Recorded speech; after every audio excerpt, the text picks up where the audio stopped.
ஆனால் சி.வி. விக்னேஸ்வரன் அவர்களுடைய அரசியல் பயணத்தை பார்த்தீர்களானால் அவர் அந்த முன்னுக்கு பின் புறநான கொள்கைகளை உடையவராகவும் அல்லது கருத்தியல்களை பகிர்ந்தவராகவுமே இன்று வரை தன்னை அடையாளப்படுத்தினார். பொது வேட்பாளர் என்பவராக தன்னை சி.வி. விக்னேஸ்வரன் அவர்கள் முன்னிலைப்படுத்த முனைகின்றார் என்கின்ற ஒரு சந்தேகம் பலரிடையும் இருக்கின்றது. சுமந்திரன் தமிழ் தேசியத்தின் பால் நிற்காத ஒருவர் என்ற ஒரு விடயத்தையும் இன்றைய தினத்தில் குறிப்பிட்டிருக்கின்றார். சுமந்திரன் அவர்கள் இந்த விடயத்தில் குறிப்பிட்டிருக்கின்ற விடயம் என்னவென்றால், தன்னை துரோகி என்று அழைத்தால் கூட மக்களுக்கு தேவையான விடயங்களை தான் சொல்வேன். ஈஸ்டர் குண்டு தாக்குதல் அறிவுறுத்தலை இலங்கை அரசு அலட்சியப்படுத்தியதும், ரஷ்யா மீது ஒரு திரையரங்கிலோ அல்லது நாடார அரங்கிலோ ஒரு தாக்குதல் நடைபெற போகின்றது என்பதை அமெரிக்கா அறிவித்திருந்த பொழுது ரஷ்யா அதனை எவ்வாறு உதாசீனப்படுத்தியது போன்ற செயற்பாடுகள் எந்த ஒரு சிறு தகவலையும் எந்த ஒரு நாடும் உதாசீனப்படுத்தி பார்க்க முடியாத அளவிற்கு இட்டுச் சென்றுள்ளது. அவசரமா கேஷ் தேவைன்னு வரும்போது அடுத்தவங்கள்ட்ட நாங்க கேட்கறதையும் விட எங்களுடைய நகையை அடகு வைக்கிறது வசதியானது. வட்டி அதிகமா இருக்குமோ இல்ல நகை பாதுகாப்பா இருக்குமோன்னு நீங்க நினைக்கலாம். அதுக்காகத்தான் நான் கேஷ் பாயிண்ட்ல அடகு வைக்க வந்திருக்கேன். மிக குறைந்த வட்டி, லாக்கர்ல வைக்கிற மாதிரி நகைய பாதுகாப்பா வச்சிருக்காங்க. இதை விட என்னங்க வேணும்? Cash Point, money transfer, currency exchange, check cashing, cash for gold, gold loans அனைத்துக்கும் Cash Point. உங்கள் அனைவரையும் செய்தியின் பின்னணி நிகழ்ச்சியில் சந்திப்பதில் மகிழ்வடைகின்றோம். இன்றைய நிகழ்ச்சியிலும் செய்தியின் பின்னணியில் ஆய்வுகளை தருவதற்காக ஆய்வாளர் சுரேஷ் தர்மா இணைந்திருக்கின்றார். அவரை சந்திக்கின்றோம். இனிய காலை வணக்கம் சுரேஷ். இனிய காலை வணக்கம் ராம். இனிய காலை வணக்கம் நேயர்களே. ஆமாம், ஜனாதிபதி தேர்தலில் பொது வேட்பாளரை தமிழர் தரப்பு நிறுத்துவது தொடர்பாக பல்வேறு செய்திகள் தொடர்ந்து வெளிவந்து கொண்டிருக்கின்ற தருவாயில் இப்பொழுது முரண்பட்ட கருத்துக்களும் வெளிவர ஆரம்பித்திருப்பதை பார்க்கக்கூடியதாக இருக்கின்றது. இன்று சி.வி. விக்னேஸ்வரன் அவர்கள் சுமந்திரன் அவர்கள் வருகின்ற 9ஆம் தேதி நடத்த இருக்கின்ற நிகழ்வு குறித்த விடயத்தை குறிப்பிட்டு சுமந்திரன் இந்த விடயத்தை குழப்புவதற்கு முற்படுவதாக ஒரு தகவலை வெளியிட்டிருக்கின்றார். இந்த தகவல் வெளியிடுவதற்கான முக்கிய காரணமாக நீங்கள் எதனை பார்க்கின்றீர்கள்? அதே நேரத்தில் இந்த தமிழர் பொது வேட்பாளர் என்ற கருப்பொருள் பொதுமக்களிடம் பேசப்பட ஆரம்பித்திருப்பதாகவும் அதற்கான ஏற்பாடுகளை பொதுமக்கள் சிவில் அமைப்புகள் செய்ய ஆரம்பித்திருக்கின்ற தருவாயில் சுமந்திரன் இந்த விடயத்தை திசை திருப்ப முற்படுவதான ஒரு கருத்தை முன்வைத்திருந்து சி.வி. விக்னேஸ்வரன் அவர்கள் கருத்தை வெளியிட்டிருக்கின்றார். இது இருவருக்கும் இடையிலான ஒரு மோதலாக பார்க்கலாமா, அல்லது இந்த விடயத்தில் பொதுமக்களும் இதில் சம்பந்தப்படக்கூடிய சாத்தியக்கூறுகள் இருப்பதாக நீங்கள் பார்க்கின்றீர்களா? இதை நாங்கள் தனிப்பட்ட நிகழ்ச்சியினராக நீங்கள் குறிப்பிட்டது போலத்தான் பார்க்க வேண்டும். அதற்கான காரணம் யாதென்று சொன்னால், இந்த சிவில் அமைப்புகள் ஒரு பொது வேட்பாளர் விடயத்தில் ஒரு கருத்தை முன்வைத்திருக்கின்றன. வடக்கு கிழக்கில் இணைந்த சிவில் அமைப்புகள் அவற்றின் அந்த கருத்து ஆடலுக்கு ஏற்ப கட்சிகள் செயற்படுகின்றனவா என்றால் இல்லை என்றுதான் கூற வேண்டும். குறிப்பாக தமிழரசு கட்சி இது தொடர்பான ஒரு முடிவை எடுக்கவில்லை. அவர்கள் பொதுக்குழுவை கூட்டி இது தொடர்பாக பல கருத்து விவாத முன்வைத்தார்கள். சிலர் இந்த பொது வேட்பாளர் விடயத்தில் ஆமோதித்த பொழுதும் வேறு சிலர் அதனை மறுதளித்திருக்கின்றார்கள். இது ஆபத்தாக முடியும் என்று. சம்பந்தன் கூடாதே போன்றது ஒரு கருத்தை தெரிவித்திருக்கின்றார். மறுபக்கமாக தமிழ் தேசிய முன்னணி இந்த ஜனாதிபதி தேர்தலை பகிஷ்கரிக்க வேண்டும் என்பது போன்ற கருத்தை ஆரம்பத்தில் தெரிவித்திருந்தது. அதன் கருத்துக்களில் மாற்றம் ஏற்பட்டதா என்பது பற்றி தெரியவில்லை. எனினும் இந்த முயற்சி எடுக்கப்பட்டது என்பது அனைத்து கட்சிகளின் ஆலோசனையின் பேரில் கட்சி மட்டத்தில் எடுக்கப்பட்டதா என்றால் இல்லை. சி.வி. விக்னேஸ்வரன் இதற்கான ஒரு முன்மொழிவை செய்திருந்து அதன் பிறகு சுரேஷ் பிரேமச்சந்திரன் போன்றோர்கள் இதற்கான முனைப்புகளில் அதீதமாக ஈடுபட்டு வருகின்றார்கள். தமிழரசு கட்சி இதனை ஆதரிக்க வேண்டும் என்ற கோரிக்கைகள் எல்லாம் எழுகின்றன. இங்கே இது தொடர்பான அந்த சிவில் சமூகத்தின் வேண்டுகோளை நாங்கள் மதிக்க வேண்டும். அவர்கள் சிவில் சமூகம் அதற்கான கருத்தியல்களை மேற்கொண்டு கட்சிகளை தங்களின் பாணிக்கில் கொண்டு வருவார்கள் அல்லது தங்களது விருப்புகளை அவர்களுக்கு தெளிவாக தெரிவிப்பார்கள் என்று நம்புவோம். மறுபக்கமாக கூறுங்கள். ஆமாம், இதில் ஒரு முக்கியமான விடயம் இருக்கின்றது. அண்மையில் ரணில் விக்ரமசிங்க சி.வி. விக்னேஸ்வரன் அவர்களுடைய இல்லத்திற்கு சென்றதை நாங்கள் நினைவுபடுத்தி பார்க்கலாம். அவர் உடல் நலத்தை விசாரிப்பதற்காக அங்கு சென்றாலும் ஆனால் அங்கு அவர் பேசிய விடயங்கள் என்பது மிக முக்கியமாக பார்க்கப்படக்கூடிய ஒன்று. ஏனென்றால் இந்த பொது வேட்பாளர் என்ற கருப்பொருளை இலங்கையினுடைய தென்னிலங்கை அரசியல்வாதிகள் முக்கியஸ்தர்கள் பலரும் ஒரு பிரச்சனையாக பார்ப்பது போன்ற ஒரு எண்ணப்பாட்டை தான் இந்த கருத்துக்கள் தெரிவித்த பொழுது அறியக்கூடியதாக இருந்தது. ஆகவே இந்த முயற்சியை நீர்த்து போக செய்யக்கூடிய ஒரு முயற்சியாக ரணில் விக்ரமசிங்க சி.வி. விக்னேஸ்வரன் அவர்களை சந்தித்ததாக பார்க்கலாம் அல்லவா இந்த விடயத்தை? இல்லை, நான் கூற வந்த விடயமும் அது குறித்ததாக எனது கருத்து சற்று உங்களுடைய கருத்திலிருந்து மாறுபட்டதாக இருக்கின்றது. அந்த CV விக்னேஸ்வரன் ஆரம்பத்தில் இந்த பொது வேட்பாளர் விடயத்தில் அவர் குறிப்பிட்ட விடயம் ஒன்றை நாங்கள் முக்கியமாக பார்க்க வேண்டும். அதாவது பொது வேட்பாளருக்கான முதல் விருப்பு வாக்கை தமிழ் வேட்பாளருக்கு வழங்கிவிட்டு தமிழ் மக்கள் ஒரு ஒட்டுமொத்த முடிவுக்கு வரலாம் இந்த இரண்டாவது விருப்பு வாக்கை யாருக்கு வழங்குவது என்பது. அதாவது தமிழ் வேட்பாளருக்கு போடுபவர் இன்னும் ஒரு சிங்கள வேட்பாளருக்கு போடுவதையும் குறிக்கோளாக கொண்டுதான் இந்த முயற்சியை அவர் முனைப்படுத்தியிருந்தார். அவ்வாறான முனைப்புகள் ஏற்படும் பொழுது அது நிச்சயமாக ரணில் விக்ரமசிங்கவுக்கு ஒரு சாத்தியத்தை ஏற்படுத்தக்கூடிய சந்தர்ப்பங்கள் இருக்கின்றன. அல்லது இதன் பின்னணியில் அவர்கள் அல்லது வேறு யாரும் இருக்கின்றார்களா என்ற சந்தேகத்தை அண்மைய விஜயம் வெளிப்படுத்துகின்றது. ஆனால் அதற்கான பதிலை CV விக்னேஸ்வரன் அவர்கள் தான் கூற வேண்டும். ஆனால் CV விக்னேஸ்வரன் அவர்களுடைய அரசியல் பயணத்தை பார்த்தீர்களானால் அவர் அந்த முன்னுக்கு பின் புறநான கொள்கைகளை உடையவராகவும் அல்லது கருத்தியல்களை பகிர்வராகவுமே இன்று வரை தன்னை அடையாளப்படுத்தி வருகின்றார். அந்த வகையில் அவர் குறிப்பிடுகின்ற தமிழ் வேட்பாளருக்கு முதல் வாக்கை அளியுங்கள், இரண்டாவது இந்த விருப்பு வாக்கை ஒரு பொதுவாக நாங்கள் தேர்ந்தெடுக்கும் ஒரு வேட்பாளருக்கு அளியுங்கள் என்கின்ற பொழுது அதன் மூலம் அதிக நன்மை பெறக்கூடிய ஒருவராக இருக்கின்றார். இங்கே நான் பார்க்கக்கூடிய ஒரு விடயம் என்னவென்று சொன்னால் இந்த பொது வேட்பாளர் என்பவராக தன்னை CV விக்னேஸ்வரன் அவர்கள் முன்னிலைப்படுத்த முனைகின்றார் என்கின்ற ஒரு சந்தேகம் பலரிடையும் இருக்கின்றது. ஆனால் CV விக்னேஸ்வரன் அவர்களுடைய கருத்தை பார்க்கின்ற பொழுது சுமந்திரன் தமிழ் தேசியத்தின் பால் நிற்காத ஒருவர் என்ற ஒரு விடயத்தையும் இன்றைய தினத்தில் குறிப்பிட்டிருக்கின்றார்.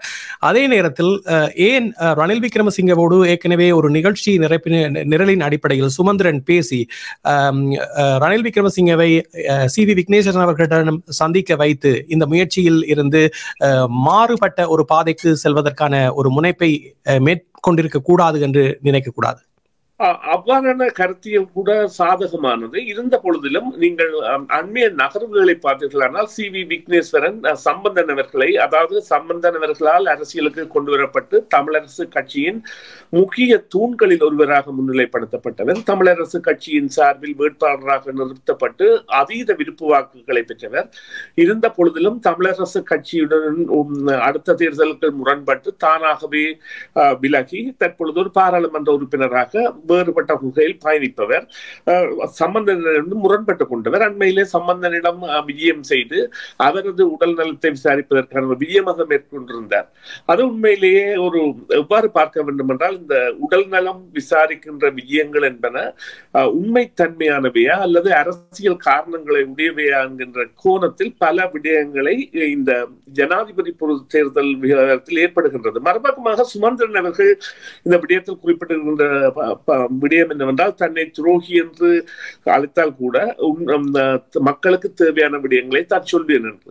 இங்கே மக்கள் எவ்வாறு எடுக்க போகின்றார்கள், இந்த சிமிழ் அமைப்புகள் எவ்வாறு எடுக்க போகின்றன, கட்சிகள் எவ்வாறு முடிவெடுக்க போகின்றன என்பது ஒரு முக்கியமாக இருந்தாலும் இவர் ஒரு முன்னாள் நீதியரசர், உயர் நீதியரசராக இருந்தவர். குறிப்பாக இந்த விடுதலை புலிகள் போராட்ட காலத்தில் அவர்களுக்கு எதிரான வழக்குகளில் முக்கியமான முடிவுகளை வழங்குவராக கூட இருந்தவர். மறுபக்கமாக சுமந்திரன் ஜனாதிபதி சட்டத்தரணியாக இருந்தவர். இருவருக்கும் இடையான இந்த முரண்பாடு என்பது பல காலமாக இருந்த புரியோடி போன ஒன்று.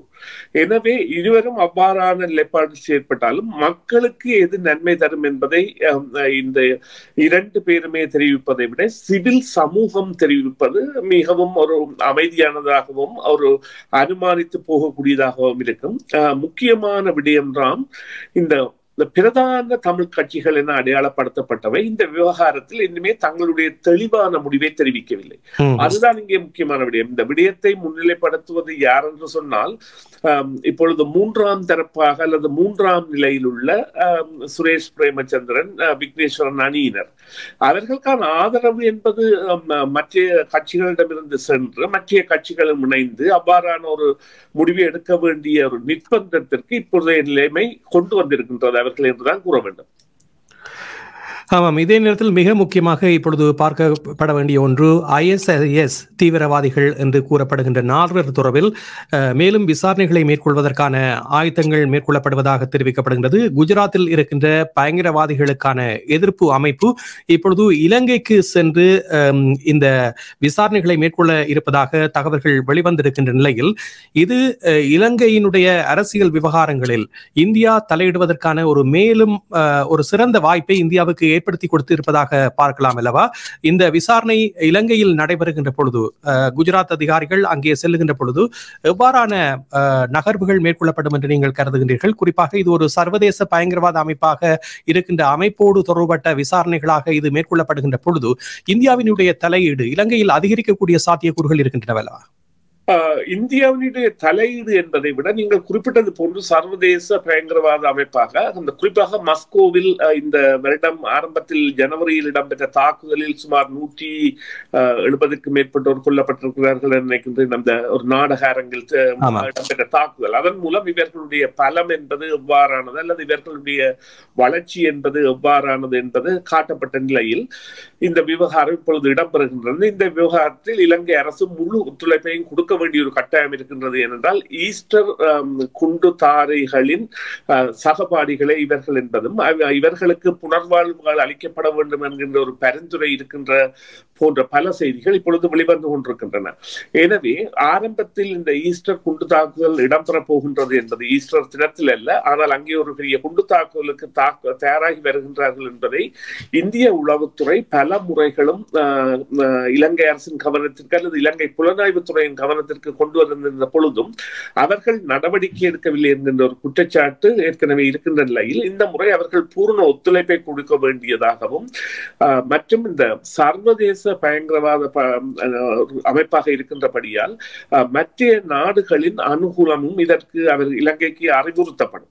அதாவது ஒரு வெளிப்படைத்தன்மை உடைய நிலையிலும் கட்டுப்பாடற்ற நிலையிலும் இந்த விவகாரத்தில் செயற்பட வேண்டும் என்று. ஏனென்றால் இப்பொழுது இலங்கை ஒரு பயங்கரவாதத்தை உருவாக்குகின்ற நாடாக 2021ஆம் ஆண்டுக்கு பின்னர் அறிமுகப்படுத்தப்படுகின்றது அல்லது அடையாளப்படுத்தப்படுகின்றது. இப்பொழுது பார்த்தீர்களானால் அங்கே தலைக்கு $2 மில்லியன் கொடுத்து நபர்களை தேடுகின்ற அளவிற்கு இவர்களுடைய தொடர் பட்டியல் தேடுதல் என்பது இலங்கையில் நடைபெறுகின்றது.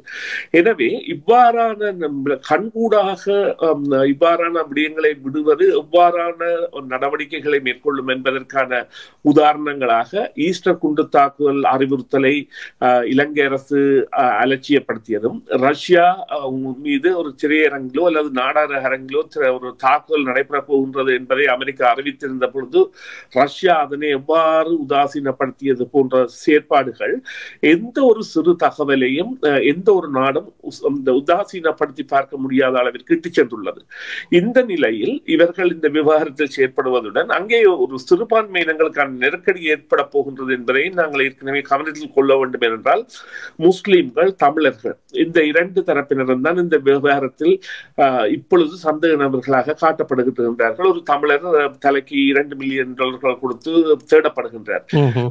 எனவே இந்த சமூகத்தினருக்கான நெருக்கடிகள் மீண்டும் கொழும்பு மற்றும் சிங்கள பிரதேசங்களில் ஆரம்பிப்பதோடு இந்த அரசியலில் உள்ள முஸ்லிம் தலைவர்களுக்கான ஆளுமை அல்லது அவர்களுடைய பவர், அதாவது அவர்களுடைய சக்தி போன்றவை எல்லாம் குறைக்கப்படக்கூடிய அல்லது மலினப்படுத்தக்கூடிய நிலைமைகள் எல்லாம் ஏற்படக்கூடிய சாத்தியக்கூறுகள் இருக்கின்றன. இந்த விவகாரம் எவ்வாறு எடுக்கப்படும் என்கின்ற விடயத்தை பொறுத்து. ஆமாம், ஈஸ்டர் குண்டு தாக்குதல் என்பது தேர்தலோடு சம்பந்தப்பட்டுத்தான் பேசப்பட்டிருந்தது. இப்பொழுது ஜனாதிபதி தேர்தல் நெருங்கிக் கொண்டிருக்கின்ற நிலையில் இவ்வாறான செய்திகள் வெளிவருவது என்பது ஜனாதிபதி தேர்தலில் தாக்கத்தை ஏற்படுத்தக்கூடியதாக இருக்குமா? நிச்சயமாக இருக்கும். இப்பொழுது நீங்கள் எடுத்து பார்த்தீர்களானால் அதாவது பேராயர் மால்கம் ரஞ்சித் ஆண்டகை இழப்பூரை முற்றாக அடியோடு மறுத்தவர் அல்லது 2009 நியாயப்படுத்தி வந்தவர்.